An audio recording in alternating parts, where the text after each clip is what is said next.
Halo guys, selamat datang kembali di video tentang kasus hukum, pembahasan hukum, dan solusi hukum. Video ini dibuat agar kalian tidak meniru kasus hukum sebagaimana yang dicontohkan pada video ini ya, sehingga bisnis kalian semakin berkembang, usaha pekerjaan kalian berkembang, dan semakin terhindar dari permasalahan hukum yang ada. Kita akan langsung aja ya ke ceritanya. Jadi pada hari ini, Sari kedatangan tamu bernama Odi. Dia sedang mengalami permasalahan hukum. Odi bercerita awal mula permasalahannya diawali pada saat dia membaca iklan di media sosial mengenai jasa pengiriman tenaga kerja ke luar negeri. Nah, dari status di media sosial dengan account atas nama Jad. Setelah membaca iklan tersebut, Odi menjadi tertarik dan penasaran untuk bertemu dengan Jad. Lalu, selang 1 bulan setelah membaca iklan tersebut, kemudian sudah dengan berbagai pertimbangan yang matang, Odi kemudian menghubungi nomor handphone milik Jad dan meminta untuk bertemu terkait dengan persyaratan prosedur untuk menjadi calon tenaga kerja tersebut. Kemudian 1 minggu berikutnya setelah Jad dihubungi Odi, mereka berdua bertemu di salah satu warung kedai yang saat itu Jad memperkenalkan dirinya sebagai pemilik dan ketua dari lembaga pelatihan kerja bernama Triple W. Pada saat pertemuan tersebut, Jad mengatakan bahwa dirinya bisa memberangkatkan calon tenaga kerja ke sebuah pabrik elektronik di luar negeri dengan gaji per bulan dari mulai training sekitar kurang lebihnya 20 juta rupiah hingga karyawan tetap sekitar pendapatan per bulannya 40 juta rupiah. Atas perkataan tersebut, Odi menjadi semakin yakin dan tertarik untuk mendaftar sebagai tenaga kerja. Kemudian Odi menanyakan persyaratannya apa aja sih yang harus diajukan. Lalu Jad meminta Odi untuk menyiapkan fotokopi KTP, pas foto, fotokopi kartu keluarga, fotokopi ijazah terakhir, paspor, serta uang sejumlah 60 juta rupiah. Lalu setelah mendengar persyaratan tersebut, Odi berpikir bahwa dia mampu menyiapkan persyaratan tersebut. Lalu Odi mengatakan bahwa dirinya bersedia menyiapkan semua persyaratan yang telah disampaikan oleh Jad kepada Odi. Dan 1 bulan kemudian Jad mendatangi rumah Odi untuk mengambil persyaratan berikut kontrak perjanjian yang harus ditandatangani Odi sebagai tenaga kerja. Dan setelah menandatangani kontrak tersebut, Odi semakin yakin kepada Jad, sehingga Odi menyerahkan uang sebesar 60 juta rupiah kepada Jad. Tentunya penyerahan uang tersebut disertai dengan tanda terima ya, karena fungsinya bisa dijadikan sebagai alat bukti bahwasanya Odi telah membayar dan Jad telah menerima uang tersebut. Kemudian setelah Jad menerima uang tersebut, Jad berkata kepada Odi bahwasanya uang tersebut untuk diserahkan kepada teman Jad yang bernama Gar. Kemudian setelah Jad menerima uang dari Odi, Jad juga meyakinkan kepada Odi bahwasanya Jad menjanjikan dalam waktu 2 bulan ke depan akan ada agen tenaga kerja yang akan memberangkatkan ke luar negeri. Tapi setelah lebih dari 2 bulan dari waktu yang telah dijanjikan oleh Jad untuk memberangkatkan Odi menjadi tenaga kerja di luar negeri, Jad belum juga memberikan kabar dan menepati janjinya dengan berbagai alasan, dari belum turunnya visa dan alasan-alasan yang lain. Karena janji Jad tidak segera dilaksanakan dari waktu yang telah ditentukan, Odi menjadi curiga.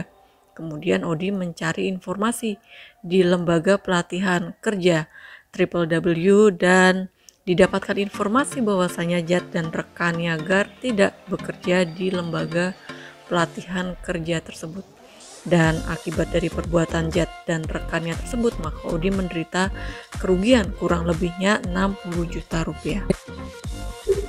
Nah, dari rangkaian kronologis peristiwa yang telah diceritakan Odi kepada Sari tersebut, kemudian yang menjadi pertanyaan Odi, apakah Jad bisa dilaporkan secara pidana? Oke, sebelum Sari menjawab pertanyaan tersebut, akan Sari sampaikan ya kepada kalian bahwasanya sebelum melaporkan seseorang, pahami dahulu unsur-unsur pidana dari perbuatan orang yang telah merugikan kalian. Juga pastikan kalian mempunyai alat bukti karena fungsinya adalah untuk membuat terang suatu perkara. Kenapa hal tersebut sangat penting? Dikarenakan untuk menjaga diri kalian dari laporan balik seseorang yang telah kalian laporkan. Begitu ya guys. Sebelum Sari lanjutkan ke pembahasan, jangan lupa ya klik like dan subscribe agar channel ini lebih berkembang lagi sehingga bisnis kalian semakin terhindar dari permasalahan hukum. Selanjutnya kita akan langsung masuk ke pembahasan ya mengenai unsur-unsur pidananya. Tentunya berdasarkan pada dasar hukum pada pasal 378 Kitab Undang-Undang Hukum Pidana Junto pasal 55 ayat 1 Kitab Undang-Undang Hukum Pidana. Di dalamnya menjelaskan pada pasal 378, barang siapa dengan maksud untuk menguntungkan diri sendiri atau orang lain secara melawan hukum dengan memakai nama palsu atau martabat palsu, dengan tipu muslihat ataupun rangkaian kebohongan, menggerakkan orang lain untuk menyerahkan barang sesuatu kepadanya, atau supaya memberi hutang maupun menghapuskan piutang, diancam karena penipuan dengan pidana penjara paling lama 4 tahun. Kemudian pada pasal 55 Kitab Undang-Undang Hukum Pidana, dipidana sebagai pelaku tindak pidana mereka yang melakukan, yang menyuruh lakukan, dan yang turut serta melakukan perbuatan. Nah itu ya bunyi dasar hukum pembahasan video ini. Selanjutnya setelah kita sudah mengetahui dasar hukum, kita akan masuk ke unsur-unsur dari pasal tersebut berikut juga dengan pembahasannya, yaitu sebagai berikut. Pertama, unsur pidana yang pertama adalah unsur barang siapa. Berdasarkan dari contoh kasus hukum di video ini sudah jelas ya bahwasanya Jad diduga subjek yang dimaksud dalam unsur barang siapa, dan dia juga mampu bertanggung jawab di mata hukum akan perbuatan yang telah dilakukannya. Kemudian unsur pidana yang kedua atas perbuatan yang Jad telah lakukan kepada Odi, yaitu sebagai berikut. Yang pertama, Jad menjanjikan kepada Odi untuk bisa memberangkatkan Odi menjadi tenaga kerja ke luar negeri untuk bekerja dengan upah yang tinggi. Padahal nyatanya orang yang dijanjikan tidak berangkat bekerja ke luar negeri. Dan Jad juga sudah menerima uang sebesar 60 juta sebagai persyaratan biaya proses keberangkatan menjadi tenaga kerja ke luar negeri. Kemudian yang kedua, Jad juga mengaku sebagai pimpinan lembaga pelatihan kerja WW, padahal nyatanya Jad bukan karyawan maupun pimpinan lembaga pelatihan kerja tersebut. Lalu Jad juga melakukan hal-hal tersebut agar Jad memperoleh keuntungan dari uang yang didapatkan, yang mana keseluruhan uang tersebut sudah habis digunakan untuk keperluan Jad sehari-hari. Selanjutnya kita akan membahas unsur pidana yang ketiga, yaitu sebagai yang melakukan, yang menyuruh melakukan, atau turut serta melakukan perbuatan.